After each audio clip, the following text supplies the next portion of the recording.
सोज साहब बहुत वरिष्ठ हैं, उनका मुझे रुख करना पड़ेगा। सोज साहब, अच्छा आप कांग्रेस से हैं, हरियाणा के अंदर आपके लिए खुशखबरी है, लेकिन जम्मू कश्मीर के अंदर भी आपका और एनसी का अलायंस सिंगल लार्जेस्ट अलायंस होगा।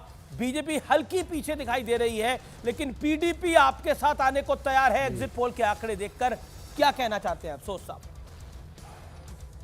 देखिए, यहाँ कांग्रेस और नेशनल कॉन्फ्रेंस के लिए कंफर्टेबल सिचुएशन है।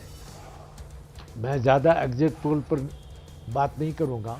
मैं ये बताऊँगा कि यहाँ एक कंफर्टेबल कोalition बनेगी, मजबूत सरकार कांग्रेस नेशनल कॉन्फ्रेंस के साथ।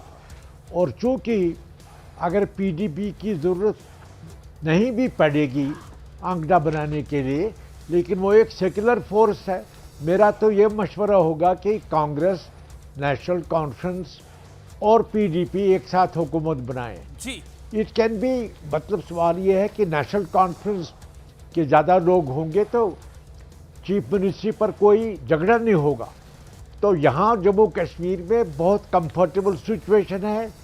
कांग्रेस, नेशनल कॉन्फ्रेंस मिल के हुकूमत बनाएगी, उनकी अक्सरियत होगी और दूसरे सेकुलर लोग जो हैं उनको भी साथ रखेंगे। ये मैं इसलिए कहता हूँ कि कोई खलफिशार नहीं होना चाहिए। लेकिन यहाँ के लोगों को हरियाणा में 10 बरस के बाद हुकूमत, एक बड़ा नंबर आप लोगों के पक्ष में वो तो है। क्या कहना चाहते हैं? यहाँ नहीं, जो जम्मू कश्मीर में भी सुनामी आ जाएगी कांग्रेस और नेशनल कॉन्फ्रेंस के फेवर में, और दूसरे सेकुलर फोर्स के लोग वो भी मिलेंगे, जैसे पीडीपी है या दूसरे। नहीं, ये आपने पॉइंट बोला गौरव भाटिया। यहाँ तो दोनों जगह सरकार कांग्रेस की बनाने की तैयारी है।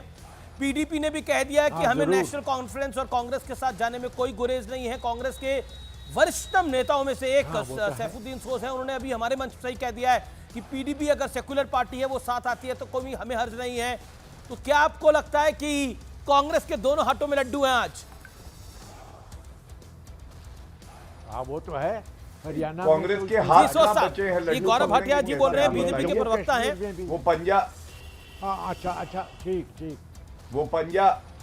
वो पंजा तो कब का खून कर करके तोड़ दिया जनता ने। लेकिन मैं आपको एक बात बताता हूं, आप ही के ओपिनियन पोल्स पे, अब मेरी बात पूरी हो जाने दीजिएगा।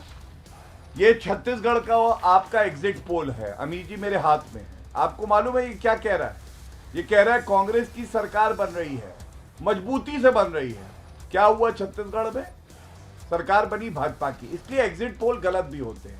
आप लोग बिल्कुल एग्जिट पोल, लेकिन मैंने तो फिर पहले ही बोला गौरव जी, ये एग्जैक्ट पोल नहीं है। एग्जैक्ट पोल तो 8 को ही आएगा, 8 अक्टूबर को। मैं कुछ और बात कह रहा हूं। एग्जिट पोल ट्रेंड बता रहा है। एग्जिट पोल पे ट्रेंड आपके पक्ष में नहीं आ रहा है। लोकसभा में ट्रेंड आपके पक्ष में था और आप लोगों की सरकार बनी। कर लूं अमीर जी, आप बीच में क्यों टोक रहे हैं? अमीर जी, मेरी बात दर्शक सुनना चाहेंगे। आपने मुझे बुलाया, इतना सम्मान दिया, मेरी बात सुनिए। दूसरी बात, आप अपना एग्जिट पोल देखिए। मैं आपको डंके की चोट पे कह रहा हूं, ये जो 29 का आंकड़ा आप बता रहे हैं ये भी गलत है। अभी मैं भी एक चैनल